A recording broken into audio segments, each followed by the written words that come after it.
many students do not know that GATE has recently launched its GATE DA, GATE Data Science and Artificial Intelligence. तो हमारा normal सारे gate exam का pattern होता है, वही same pattern है. Total marks 100, 15 marks aptitude question और 15 subject 85 marks के हमारे core subject. GATE D it has 7 subjects and all are interesting subject. कोई भी डोमेन से, आपने ईसी से किया है, सिविल से किया है, मैकेनिकल से किया है, अपना बीटेक, अब कोई भी डोमेन हो आप डेटा साइंस दे सकते हो अगर if you have a interest and if you want to work on. पहले अपना सिलेबस कंप्लीट करो और मेक श्योर करो कि तुम सितंबर अक्टूबर तक कर सकते हो. और जो भी बच्चे अगर अभी शुरू करने का सोच रहे हैं, तुम सोचो this is a July month starting, ठीक है, तो और 7 ही सब्जेक्ट में, तो तुम आराम से सितंबर अक्टूबर तक, लेट सपोज नवंबर पकड़ लेते हैं, नवंबर तक तुम ईजिली सिलेबस कवर कर लोगे. इतना ज़्यादा सिलेबस दिए का है ही नहीं. Hello students, welcome back to our YouTube channel Geeks for Geeks, GATE Computer Science and Data Science. So in this video we are going to discuss about GATE DA 2026. So many students do not know that GATE has recently launched its GATE DA exam. And GATE what do I mean by GATE DA? GATE Data Science and Artificial Intelligence. So students who wants to go for data science field or go for machine learning, artificial intelligence field, so they can opt for this GATE exam DA, in which they are going to study all those subjects जिसमें सिर्फ data science related subjects होंगे. अभी हम detail में देखेंगे क्या उसका syllabus होता है और क्या उसका पैटर्न होता है. और what do I mean by recently, मैंने बोला ना गेट डी रिसेंटली लॉन्च हुआ है. रिसेंटली मतलब पहला एग्जाम 2024 में हुआ है, राइट. तो they just seen that IITs have seen that ki it is a requirement to have an specific exam for data science and artificial intelligence. So that's why they have launched that. So let's discuss about this GATE DA. So graduate aptitude test in engineering, data science and artificial intelligence, first introduced in 2021, not 20, there is some error, just a minute. It is 2023, इसको ठीक कर लो. It was 2023. एक minute, उधर है pen. I just make a correction here and it is 2023.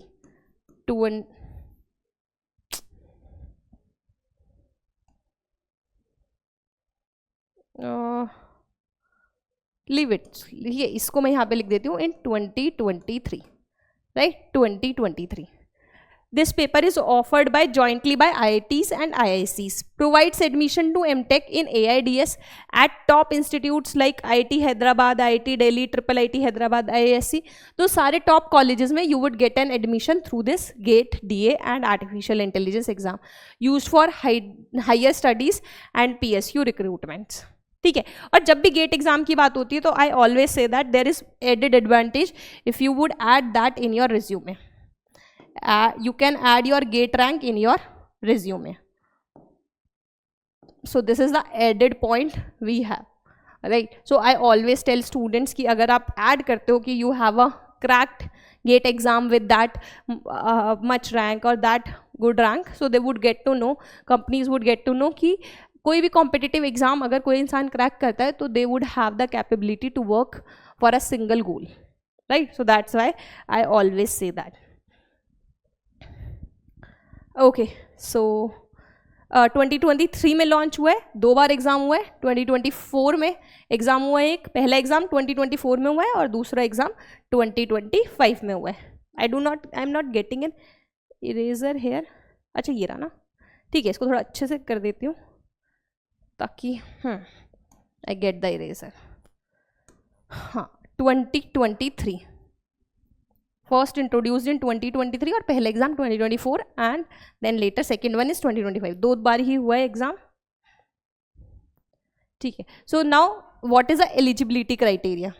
Eligibility criteria for GATE exam is educational qualification, final year और completed. जो normal GATE CS, GATE mechanical, GATE civil, बाकी सारे gate के लिए होते हैं वही सेम एजुकेशन है. कोई भी BE BTech के फाइनल ईयर में होने चाहिए और completed bachelors degree in engineering technology, BSc, MSc, MCA, ठीक है. तो ये वाला. अब BSc में नहीं दे सकते हो, MSc में दे सकते हो. अगर BSc है तो उसके बाद MSc, BSc और MSc दोनों होना चाहिए. Age limit, there is no age limit. Number of attempts unlimited. Year of passing, no restriction on the year of graduation. ठीक है, उसके बाद तुम कभी तक भी दे सकते हो। लेट्स सपोज कोई 2019 में भी ग्रेजुएटेड है तो वो भी दे सकते हैं, ठीक है। तो if anyone has any interest in data science and artificial intelligence field, they want to do higher education or they want to learn about this particular domain. Now next thing we have is what is a GATE exam pattern. जो हमारा normal सारे GATE exam का pattern होता है वही same pattern है. Total marks 100, 15 marks aptitude question और 15 subject 85 marks के हमारे कोर सब्जेक्ट्स के बारे में डिटेल में डिस्कस करेंगे. Negative marking negative of 0.33 MCQ के लिए, MCQ 2 मार्क्स के लिए negative of 0.66 and no negative marking for numerical and our multiple selected question. 3 तरीके के क्वेश्चन होते हैं गेट में, ये तो I think everybody knows. Now let's discuss a little bit about the syllabus. अब देखो बाकी सारे जो गेट के एग्जाम होते हैं उनमें बहुत सारे सब्जेक्ट्स होते हैं. The best part of this is GATE DA, it has 7 subjects and all are interesting subject. First is 3 subjects. If you would see, if anyone has any little bit interest in mathematics, I will always say कि just go for GATE DA. Because तुम देखो this probability statistics, linear algebra, probability statistics, एक minute, हाँ, this probability statistics, linear algebra and calculus, 3 subjects are of mathematics. 3 subjects are from mathematics, right? Complete mathematics. And that mathematics is not difficult as well. किसी को लग रहा होगा कि भाई मैं तो mathematics में weak हूँ, बहुत लोगों को लगता है, बट इसमें ऐसा भी mathematics नहीं. अगर आप बेसिक से पढ़ोगे ना, बहुत इंटरेस्टिंग मैथ्स है. सारे टॉपिक्स ऐसे हैं कि पढ़ने में मज़ा आएगा अगर आपको बेसिक्स क्लियर होंगे तो. उसके बाद आता है programming, data structures and algorithm. आप CS के अगर बच्चे देख रहे होंगे ये वीडियो तो बस इतना सा डिफरेंस है, CS में C में कोड कराते थे, यहाँ पे they want a programming in Python, उतना ही डिफरेंस है, ठीक है. Now next we have is database management and warehousing, DBMS. Again जो CS वाले पढ़ते हैं वही सब्जेक्ट. अब तुम लोग बोलोगे कि मैम इतना आप CS बोलो तो क्या सिर्फ CS वाले ही दे सकते हैं? नहीं, बस CS वालों को 1-2 सब्जेक्ट्स उनके कॉमन है, बस इतना फ़र्क है. कोई भी डोमेन से, आपने EC से किया है, सिविल से किया है, मैकेनिकल से किया है अपना बीटेक, आप कोई भी डोमेन से हो आप डेटा साइंस दे सकते हो अगर if you have a interest and if you want to work on it, ठीक है. तो DBMS है, और DBMS है उसके साथ एक वेयर हाउसिंग टॉपिक भी है, right, this warehousing as well. Then we have this machine learning. Machine learning में again you have to understand the algorithms in depth, कैसी एल्गोरिथम्स होती हैं, supervised unsupervised learning. So all these algorithms you have to work on and you have to work on calculation of these algorithms. अब मैंने तुम्हें बोला था कि किसी को थोड़ा भी मैथ में इंटरेस्ट है उसको ज़रूर देना चाहिए. 3 सब्जेक्ट्स मैथ्स के हो गए. बाकी का जो मशीन लर्निंग है, अगर तुम देखो ये जो एल्गोरिथम्स हैं सिर्फ मैथ से ही बनी हुई है, थोड़ी बहुत एक्स्ट्रा नॉलेज लगेगी. उसके अलावा अगर तुमको मैथ्स ऊपर वाले 3 सब्जेक्ट क्लियर हैं तो ये दोनों टॉपिक, दोनों सब्जेक्ट्स, दोनों मशीन लर्निंग और आर्टिफिशियल इंटेलिजेंस ईजिली हो जाएंगे. जैसे कि आर्टिफिशियल इंटेलिजेंस में अगर तुम देखो यहाँ पे रीजनिंग अंडर अनसर्टेनिटी है, रीजनिंग अंडर अनसर्टेनिटी, ये पूरा प्रोबेबिलिटी बेस्ड ही है. यहाँ पे नेव बेस्ड एल्गोरिथम और सब तुम प्रोबेबिलिटी में पढ़ के आते हो. और यहाँ पे जो भी एल्गोरिथम्स का हम लोग एरर निकालेंगे, सब निकालेंगे, वो सब कैलकुलस के मैक्सिमम मिनिमम से निकालेंगे, ठीक है. तो मतलब अगर आप देखो तो बहुत ज़्यादा इंटरलिंक्ड है मैथमेटिक्स और machine learning and artificial intelligence. So it would be helpful for you. अगर आपको हल्का सा भी, थोड़ा भी आपको लगता है कि भाई मुझे मैथ्स में इंटरेस्ट है तो just go for that, just go for gate data science and artificial intelligence, ठीक है. तो मेरे पास 7 सब्जेक्ट्स हैं और एक एप्टीट्यूड, तो 4 ये हो गए और 3 ये, ठीक है. तो 7 सब्जेक्ट्स. और CS वालों के लिए तो थोड़ा और ज़्यादा एज है, क्योंकि DBMS, Python, data structures and programming वो आप पढ़ते ही हो, बस वो जो C में पढ़ते थे वो आप पाइथन में पढ़ना है. बाकी मशीन लर्निंग, आर्टिफिशियल इंटेलिजेंस पढ़ना है. मैथ्स तो देखो, मैथ्स तो किसी और ब्रांच वाले भी है, सब सेम ही पढ़ते हैं. तो ये जो probability statistics, calculus, linear algebra, ये तो सबको पढ़ना ही होता है, ठीक है. तो ये सिलेबस था. अब अगर हम आगे बढ़े तो सब्जेक्ट वाइज वेटेज अगर हम देखें तो 15% के अराउंड वेटेज है जनरल एप्टीट्यूड का, 14% प्रोबेबिलिटी स्टैट्स का, लीनियर अलजेब्रा 8%, कैलकुलस 12%, अराउंड है. ये थोड़ा थोड़ा चेंज भी कह सकते हैं, जैसे लीनियर अलजेब्रा ज़्यादा था, ये आई थिंक इंटरचेंज हो गया है. This is 12% and this is 8%, क्योंकि 8 मार्क्स का आया था calculus and optimization. Programming and DSA 12%, DBMS 10%, machine learning 11% and 6%। अगर तुम इतना ही पोर्शन मैथ्स वाला कर लेते हो तो तुम देखो कि कितना तुम स्कोर कर सकते हो। 50% तो तुम ईजिली स्कोर कर सकते हो अगर तुमने इतना मैथ्स वाला पार्ट ही कर लिया तो, राइट। चलो आगे बढ़ते हैं। अब आता है कि स्टूडेंट्स पूछते हैं कि मैम प्रैक्टिस कहाँ से करें। अब जब बहुत टाइम 2 साल पहले ही लॉन्च हुआ है तो बहुत ज़्यादा बुक्स, बहुत ज़्यादा क्वेश्चंस अवेलेबल नहीं है, तो हम कहाँ से पढ़ें, क्या करें। तो हमारे पास कुछ रिकमेंडेशन है, जैसे कि प्रोबेबिलिटी एंड स्टैट्स के लिए you can use Sheldon Ross, या फिर येट्स एंड गुडमैन है, या फिर एक और बुक अच्छी है that is Walpole, engineering mathematics for scientist by Walpole. तो ये भी बुक काफ़ी अच्छी है, ठीक है। इन तीनों बुक्स में से कोई भी फॉलो कर सकते हो। शेल्डन रॉस को तो करना ही है, ठीक है, क्योंकि शेल्डन रॉस तुम्हारी मेन बुक है। उसके अलावा वॉलपॉल प्रैक्टिस क्वेश्चंस के लिए तुम येट्स एंड गुडमैन और Walpole. Similarly algorithm and DS में कॉरमैन, नरसिम्हा, कोई भी फॉलो कर सकते हो इन दोनों में से। Linear algebra, Gilbert Strang, linear algebra by Gilbert Strang, इस नाम से तुम्हें बुक मिल जाएगी और काफ़ी अच्छी बुक है, काफ़ी अच्छे क्वेश्चंस हैं, तो सब तुमको इस बुक में मिल जाएगा। डीबीएमएस कॉर्थ या नवाथे में से कोई भी पढ़ सकते हो। Machine learning ISLR James, pattern recognition Bishop. तो इन दोनों में से artificial intelligence Stuart Russell and Peter Norvig. अब यही बुक फॉलो करनी है आर्टिफिशियल इंटेलिजेंस के लिए, क्योंकि हमने लास्ट ईयर पेपर में देखा कि जो क्वेश्चंस उस बुक में थे उसी के ही अलाइंड उन्होंने पेपर में क्वेश्चंस दिए थे। Python programming, modern approach, Vamsi कुरामा।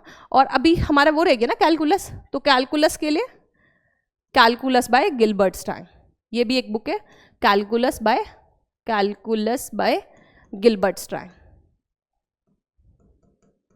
ठीक है। ये सारी बुक्स में तुम्हें अच्छे क्वेश्चंस मिल जाएंगे प्रैक्टिस करने के लिए भी और कॉन्सेप्ट्स क्लियर करने के लिए भी।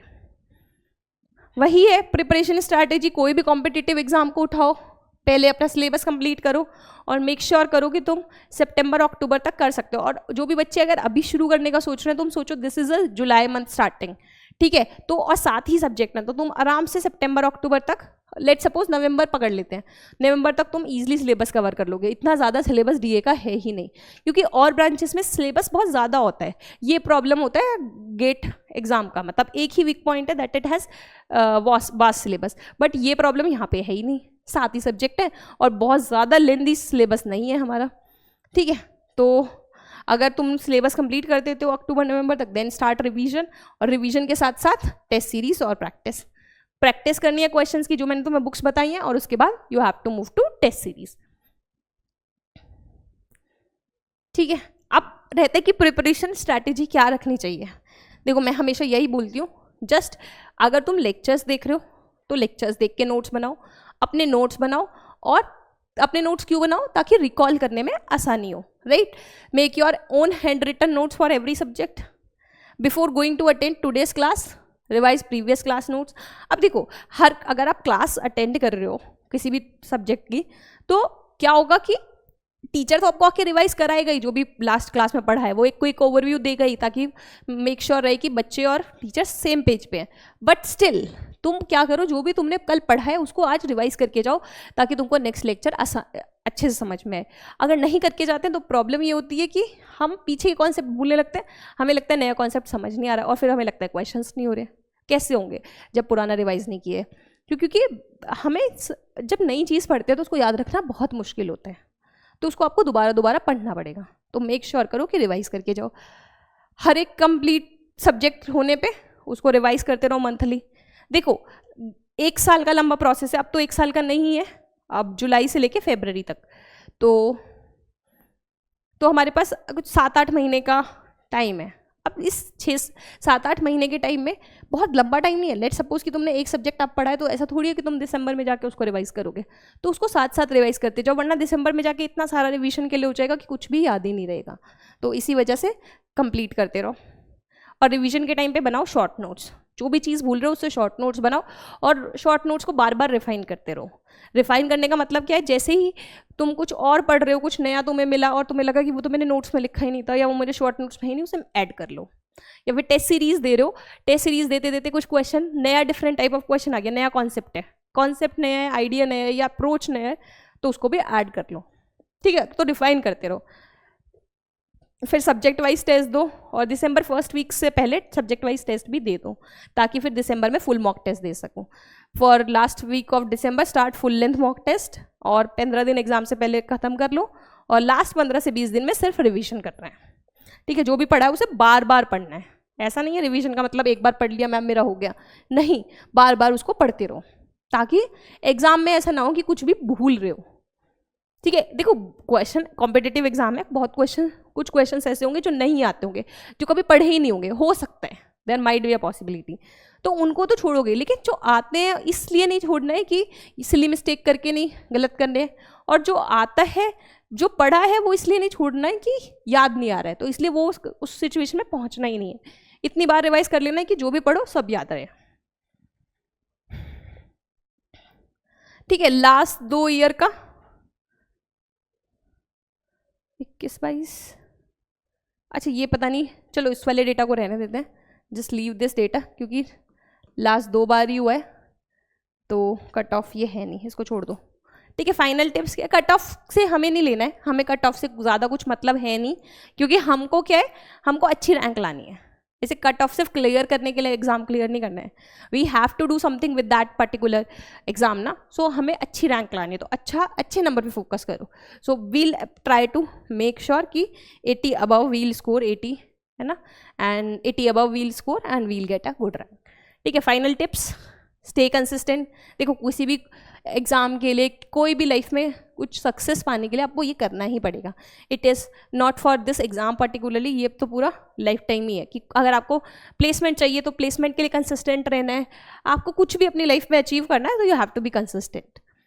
अवॉइड बर्नआउट, ऐसा मत करो कंसिस्टेंसी के चक्कर में कि आज पूरा दिन पढ़ लिया अब 1 हफ्ते तक नहीं पढ़ रहे, वो इशू हो जाता है कि एक दिन में इतना एग्जॉस्ट हो गए, तो मेक श्योर करो कि रिलैक्स भी करो और पढ़ भी लो। Practice with time bound test, अच्छा ये बहुत ज़्यादा इंपॉर्टेंट पॉइंट हो जाता है कि जब तुम टेस्ट दे रहे हो तो टाइम कॉन्स्टेंट में दो, क्योंकि मैंने बहुत बच्चों को ऐसे सुना है जो बच्चे आके बताते हैं कि मैम हम तो करने बैठे थे, सब आता था लेकिन टाइम नहीं बचा, कुछ क्वेश्चन छूट गए। तो उसके लिए शुरू से प्रैक्टिस करो, जब भी सब्जेक्ट वाइज टेस्ट दे रहे हो, टॉपिक वाइज टेस्ट दे रहे हो, मेक श्योर करो कि 15 मिनट्स में दोगे, 30 मिनट्स में दोगे, वो टाइम का बाउंडेशन रखो according to number of questions. Revise key concept, इनको ऐसे नहीं कि सिर्फ फाइनल 1 मंथ में करना है, हमेशा करते रहना है। स्टे कॉम एंड कॉन्फिडेंट, वो तुम कर लोगे अगर नॉलेज होती है, तो अगर तुमने पढ़ा होता है तो you would always be calm and confident.